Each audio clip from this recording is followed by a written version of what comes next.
Hi everybody, welcome to another episode of the 15-minute GEICO Moto Show. I'm your host, Ralph Sheheen. Today we're at Southern Country Customs with Steven Wallace. Steven, how you doing today? Man, I'm doing really good. Everything's, as you can see, we're really busy and having a good time. Well, this shop you used to run stock car out of. Now it's one of the top custom bike building shops in the country. How did that transition happen? It was a no-brainer for me. I raced NASCAR forever, and then I went back kind of short track racing, doing what I started doing, and we were having fun. We won some races, but at some point in life, you got to make a big decision, and I did, and we got really hardcore building into the motorcycle business. What was it while you were racing that got you interested in bikes? Had there always been a passion for bikes, or was this something that just kind of came out of nowhere? Well, I think bikes, in my opinion, they're really relative to race cars, the mechanics of them. I'm a gearhead, so I love, big motors and, fast stuff. And really, in my opinion, motorcycles, race cars is cut in half with two wheels, so that's kind of the best way I can explain it.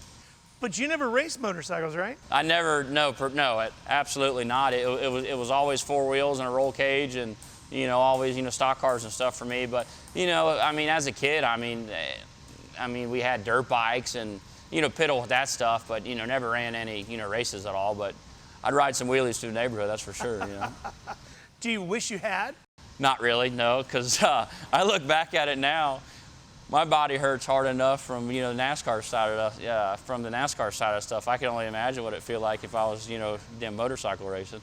Yeah, so you were doing the stock car racing. When was the moment that you went, yeah, I'm done with the cars, time to be a full-time custom bike builder? That was about 4 years ago. Had a really good run at Winchester 400. I got out of my car and I just felt terrible. My back was all messed up, my legs hurt. Everything was sore on me. Because, you gotta admit, man, I was I was wide open and I had my fair share of some huge crashes. I found out I broke my pelvis and I broke a bunch of vertebrae and, different bones there in my body on some x-rays and stuff. So really after that race, I said, man, this is enough. It physically just hurts. I'm in pain when I'm in a, confined in a, race car seat, and had a little girl, and this opportunity kind of arose, and it was the best decision I've ever made. I love it, I'm into it. The coolest part for me, in all honesty, the coolest thing is the relationship I got with my dad right now, meaning there's no competition factor of where we can butt heads and stuff. Because just like anybody, man, if something's not performing, somebody's the weak link, something's gonna blow. And it just feels really cool right now to have that relationship with him, where we're building these motorcycles together and just having fun. There's no confrontation. It's all we build is stuff that people love and enjoy and have fun with. So that's the big thing for me. Yeah, so of course your dad is the 1989 NASCAR Cup Series champion, Rusty Wallace, and he's always had a passion for motorcycling. When did you two start riding together? It was about 10 years ago was my first trip to Sturgis. And we went to Sturgis. I've always rode, but as a father, son, hey man, get in a plane, we're going out to Sturgis. That was when it was like ding, ding, ding, all right, and now we're gonna have some fun with this deal. So we did that, and man, we've just kind of shared the passion together on it. And we've learned a lot. I feel like we're to the point where you've got, people will tell you one thing and people will tell you this. We've kind of narrowed it down to where we know what we're talking about. We can cut through the, the BS with stuff, and because we're experienced in it now, man. We've built a lot of motorcycles. We built right at about 40 bikes within probably a year, or within about 2 year period. So our knowledge is there, and we've built anything from, kind of some mild bikes that are cool that you see behind us to, frame built, TIG welded chassis and huge built motors and all that stuff. How much has things changed? Because when you were driving, I'm sure your dad was leaning in the window telling you a lot about what you needed to do, but now you're the guy who's building the bikes. How much do you tell him this is the way it needs to be? I'll say this. I will never tell him anything. I'm a sponge and I soak it up. He's won so many damn races, and he's just a common sense guy when it comes to stuff. There's no overthinking it. There's no, how you got computers and engineers that can overthink and just outright make something up and it's just broken and doesn't work. he's not that guy. He sees through that stuff, so we work really good with each other. I'm constantly learning, but we're both pretty equal on this motorcycle stuff right now. I'll never say I'm better than him. I know where I stand with my dad. Okay. He's here. You ask my Uncle Kenny. He's here. We're down here. But Okay. we're equal with stuff. We've got the same knowledge, and man, we're having a good time doing it. If you had to explain to somebody what a Southern Country custom motorcycle is all about, what would you say? Well, I would say, so Southern Country Customs, in my mind, is a pristine motorcycle shop, meaning I personally hand build every motorcycle myself. I really detail it. I'm extremely OCD, man. My race cars, I mean, the zip ties are perfect, the wiring's perfect, the bolt links are perfect. We use all 12-point ARP bolts throughout the whole motorcycle. The attention to detail and everything's perfect. The wiring's perfect. And man, we really spend a lot of time on just a really streamlined, cool-looking paint jobs. Everybody does a good job in this industry. I mean, there's a lot of great people, and I'm not saying I'm better than any of them, but I pay a lot of attention to our bikes, and I think they're pretty streamlined and mechanically sound and just cool motorcycles. We build all our own exhaust systems in-house. They're all TIG welded out of stainless steel. My brother-in-law Colby does that stuff, and I build the bikes. And really, the only thing we outsource in this whole place is paint work. We do all our in-house fabrication, all our in-house powder coating. I think that kind of sums it up. We just have a really streamlined, nice, rideable, user-friendly bike that has aesthetic looks that are awesome looking. How'd you come up with the name? Southern Country Customs. So that's a long story. Our partner Brian Wade and my dad came up with it, and I just said, hell yeah, that sounds good, man. Let's roll with that. So Brian is an actor. Yes. Now, how did you guys get to know each other? He's been in Big Bang Theory and some other things, right? Yeah, so Brian's majority owner of Southern Country Customs. I own part of it, my dad does too. So Brian is, he plays a big part in this deal. I do the building, but man, Brian does the work that there's no way I could do. I'm a worker, go-getter, kind of hands-on guy, and Brian's in charge of ordering all the parts, making sure all the money's flowing, and talking to the customers of what paint jobs, what kind of audio they like, and really kind of takes care of that stuff, and he'll come back to me and say, hey man, let's build this ride like this. So he's a great guy, and man, we've got a good friendship. He knows when to lay off of me, I know when to lay off of him. So we've both got that good mojo flowing with us, and yeah man, we're in it. We're having a good time together with it. So if I called you and I want to build a bike, Yep. How's the process work here at Southern Country Customs? So the process of this whole deal is it's honestly just simple. You pick up the phone, you get on our website, you call us.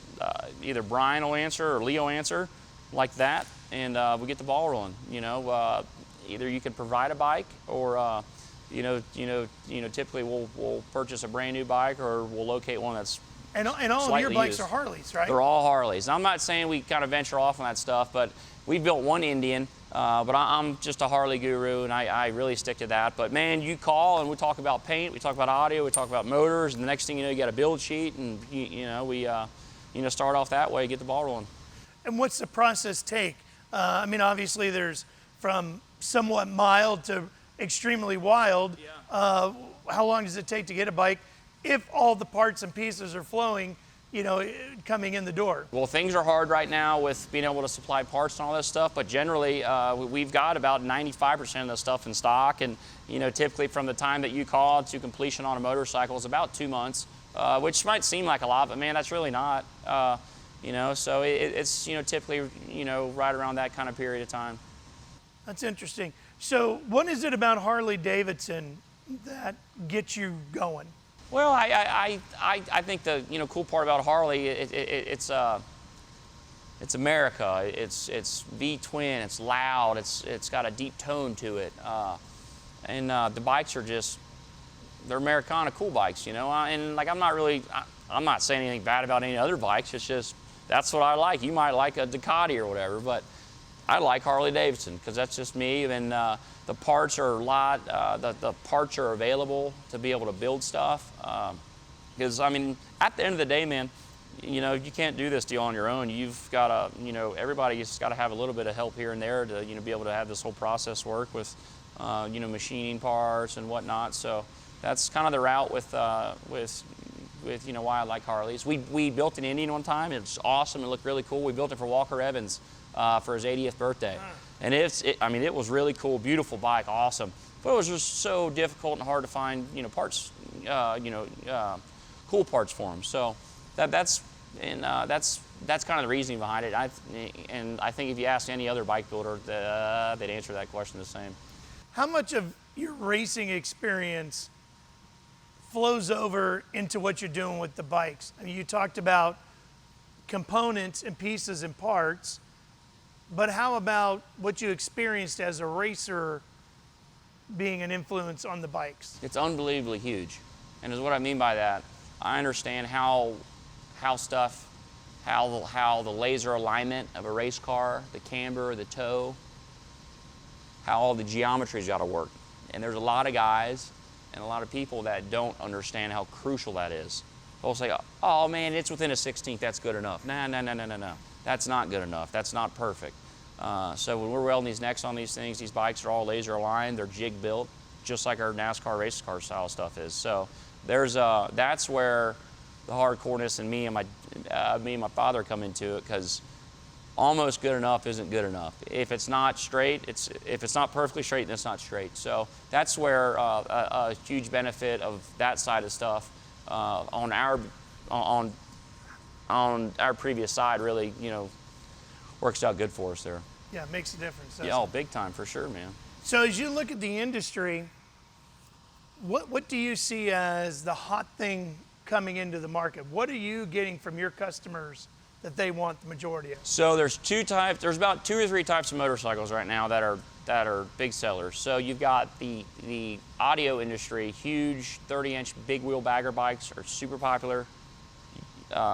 Giant audio systems, huge 12-inch subwoofers. I mean, they'll shake a house down. They look mean, they're cool.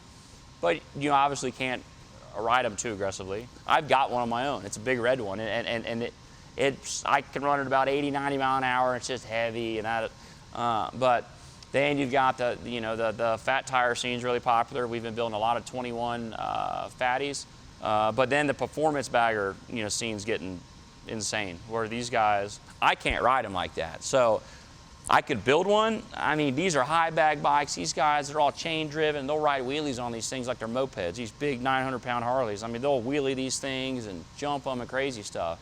So I think the performance bagger scene's kind of the next hit. It's already a hit, but I think it's going to continue to get bigger and stronger. Do you see those as fads, or are some of them here to stay? I think it's originally I thought it was a fad, but I'll say it like this, the generational side of stuff, meaning you've got your older crowd, they like what they want. But there's a lot of younger dudes that are coming up that will be here for a long time. And they've started with this performance bagger thing, and I've seen it grow now for like 3 or 4 years, where these bikes, started as this, and now they're carbon fiber, now they're titanium, and now they're all billet Olin shocks. Now these things are almost like full-blown, like, crotch rocket race bikes with Harley versions. And it's even got to the point now to where there's a straight-up sanctioned deal to where, these guys are racing Harley Davidson and Indian bagger bikes. So yeah. I don't think that's a fad. I think that's here to stay, for sure. What would you like to see as the next wave? If you could push the industry in a direction, what would you want it to be? I really, the racer, the NASCAR side of me is really liking the performance bagger stuff. We haven't built one yet, but we're kind of right on the line. I built my dad a bike, me and him did, that was all carbon fiber, huge motor, all this type of stuff. And we went down to Daytona and really saw a lot of that stuff. And it really kind of turned us on. I said, man, we might need to start kind of venturing off and, doing this stuff. So we've been talking to Nick Trask a lot about some, billets, swing arms, and a lot of kind of, upgrades on some stuff. So wheels are turning and it's in motion, Okay. So this industry has some legendary names in it. Jesse James, Dave Perowitz, Donnie Smith, Arlen Ness. Here you are on the younger side of the current builders that are out there, what would you like your image to be? If somebody said, yeah, man, Steven Wallace, Southern Country Customs, he's what? I would like to think at the end of the day, they say that kid and that group over there builds a really nice, well-performing, clean, awesome bike that anybody can ride and enjoy themselves on. All those names are legendary names, and they're hard to beat, those names, man. Those are the best in the business, you know. That's like talking about, you know, Rusty Wallace, Dale Earnhardt, Jeff Gordon. Those guys are iconic, and they're household names in the motorcycle industry. So, man, I would love to be like them one day, but that's a long road, you know. So I'm just kind of sticking to what I know, and I'm like a sponge, man. Every bike show I go to and every guy I talk to, I'm looking at that, looking at this. Hey, what do you think about that? You know, what do you think about that? And learning constantly. But I don't think we're not far off at all. I've learned enough to, you know, where we were walking, and now we're hauling ass running. So, but maybe one day we'll be like them. Well, Steven, it was great seeing you, and best of luck with Southern Country Customs. Well, man, I appreciate it. This was fun. This is cool. Thanks. Well, folks, thanks for joining us here on the GEICO 15-minute Moto Show. And don't forget, we have a new episode for you every Monday right here. We'll see you at the races.